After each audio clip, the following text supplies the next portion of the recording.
When people think about the fall of Rome, the same scenes usually come to mind. Barbarians at the gates, broken legions, palace conspiracies. But empires don't collapse only because of external attacks. The real decay often begins from within, and the most destructive force on the inside is always money. Rome didn't crumble just because of invasions. The real blow came when its currency collapsed, and the lessons from that collapse are still relevant today for every modern nation that thinks it can play with money however it wants. Let's rewind a bit. For centuries, the backbone of Rome's economy was the silver denarius. First minted in 211 BC, it was almost pure silver and trusted throughout the empire. Soldiers were paid with it, merchants demanded it, and ordinary people saved in it. The denarius wasn't just a coin, it was the physical embodiment of Rome's credibility. But running an empire isn't cheap. Armies, roads, aqueducts, and endless wars, costs kept rising. By the 2nd century BC, Rome was struggling with both external threats and internal issues. Tax revenues couldn't keep up, so the oldest trick in the book came into play: devalue the currency. Instead of raising taxes and angering the public, emperors began reducing the silver content of the denarius. The numbers speak for themselves. During Augustus, 95% silver. Under Caracalla, 50% silver. By Gallienus, below 5% silver. A coin that had once felt heavy and valuable eventually became nothing more than a bronze disc coated with a thin layer of silver. People noticed, and the result was predictable. Inflation exploded. With the currency no longer tied to real value, prices skyrocketed. What once cost 1 denarius suddenly cost dozens. This wasn't economic theory. It was a disaster that ruined everyday lives.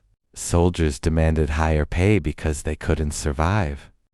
Merchants rejected the worthless coins and turned to gold or bartering. Local trade became almost entirely barter-based because no one trusted the money anymore.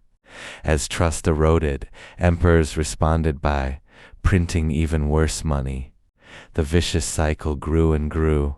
This chaos peaked during the crisis of the 3rd century. Between AD 235 to 284, Rome faced invasions, plagues, civil wars, and economic collapse. Emperors rose and fell within months. Assassinations became routine. But behind all that chaos, the real engine of the crisis was a broken monetary system. Taxes were demanded in a currency that lost value daily. Farmers abandoned their land because they couldn't meet obligations. Trade collapsed. The state tried everything: price controls, forced labor, but nothing worked. In AD 301, Diocletian issued the Edict on Maximum Prices, setting fixed prices for thousands of goods. The penalty for disobeying? Death. But what good is a price law when the currency is worthless? The black market exploded, official trade died, and people learned a painful truth: no law can fix broken money. Eventually, Rome abandoned the denarius entirely. Around AD 312, Constantine introduced the solidus, a pure gold coin. It was strong, and it lasted for centuries. But by then, the Western Empire was already too damaged to recover. The collapse of the denarius quietly hollowed out Rome's economic foundations. Armies couldn't be paid, trade fractured, and trust evaporated. Rome didn't fall in a single moment. It decayed over time. And the decay of its currency was one of the most destructive forces behind it. So what does this tell us today? When money collapses, empires collapse. Many countries today are repeating Rome's mistakes: printing money, manipulating interest rates, inflating away debt, as if they can cheat reality. But the outcome is always the same. People get poorer, trust dies, and systems fall apart. History proved this over and over. After World War I, Germany did the same thing. By 1923, hyperinflation was so extreme that bread, once 1 mark, cost 200 billion marks. People carried their wages in wheelbarrows. Savings evaporated. Chaos grew. And that chaos paved the way for extreme politicians to rise. Zimbabwe repeated the pattern. In 2008, annual inflation hit 89.76 trillion percent. Prices doubled every day. Eventually, the country had to abandon its own currency altogether. Even advanced economies show the same pattern. In 1971, the US dollar was fully detached from gold and became a purely trust-based currency. Since then, debt exploded, the money supply ballooned, and the dollar's purchasing power dropped. What $1 bought in 1971 now costs around $6. Same paper, same image, but hollow on the inside.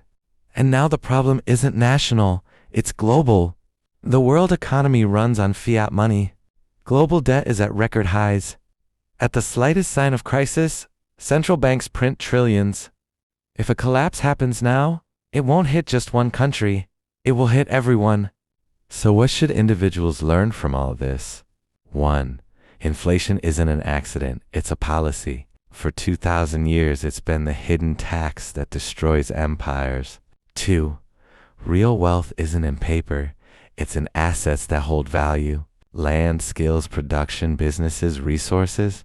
3. No system stays stable forever.